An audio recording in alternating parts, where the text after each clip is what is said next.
హనుమంతుడు వానరయోధులకు ఇంకనూ ఇట్లు వివరించెను. సురస వృత్తాంతము అనంతరము నేను విశాలమైన అంతరిక్షమున గరుత్మంతుని వలె ఎగురుచూ సముద్ర లంఘనమును కొనసాగించితిని. ఇంతలో నా నీడను ఎవరో పట్టుకునినట్లనిపించెను. దానితో నా వేగము కుంటుపడెను. అన్ని దిశలకు పరికించి చూచినను నా గమనమును అడ్డగించిన వారెవ్వరునూ అచట నాకు కనిపించలేదు.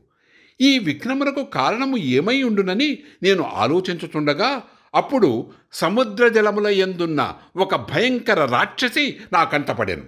ఎట్టి తొట్టుపాటు లేకుండా దృఢముగా ఉన్న నాతో ఆ ఘోర రాక్షసి వికటాట్టహాసము చేయుచూ ఇట్లు కటువచనములను పలికెను. ఓ మహాకాయుడా, ఎక్కడికెగుచున్నావు? రాక్షస జాతినైన నాకు నీవు ఇష్టమైన ఆహారము. చాలా కాలము నుండి ఆహారము లేక నేను ఆకలితో అలమటించుచుంటిని. కనుక నీ దేహమును నాకు ఆహారముగా సమర్పించి నా ఆకలిని తీర్చి నాకు సంతృప్తిని గూర్చుము. ఆమె మాటలకు నేను సరే ఎనుచూ ఆమెకు ఎదురు చెప్పక ఆమె నోటి ప్రమాణము కంటే అధికముగా నా శరీరమును పెంచితిని. నన్ను భక్షించుటకై ఆమెను తన ముఖమును భయంకరముగా పెద్దదిగా చేశాను. కామరూపుడైన నన్ను గూర్చిగాని నేను నరించడి ప్రతిక్రియను గూర్చిగాని ఆమె ఎరుగదు. పిమ్మట నేను నా మహాకాయమును సూక్ష్మముగా చేసి మరుక్షణముననే ఆమె నోటిలోకి ప్రవేశించి ఆమె గుండెను చీల్చుకొని వెంటనే ఆకాశంలోకి ఎగిరితిని.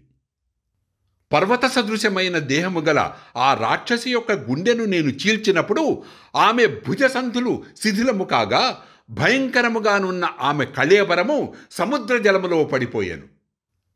హనుమంతుడు భయంకరాకారి అయిన సింహిక అను రాక్షసిని హతమనర్చెను అని ఆకాశముననున్న సిద్ధులు చారణులు పలుకుతున్న వచనములను అప్పుడు నేను వింటిని.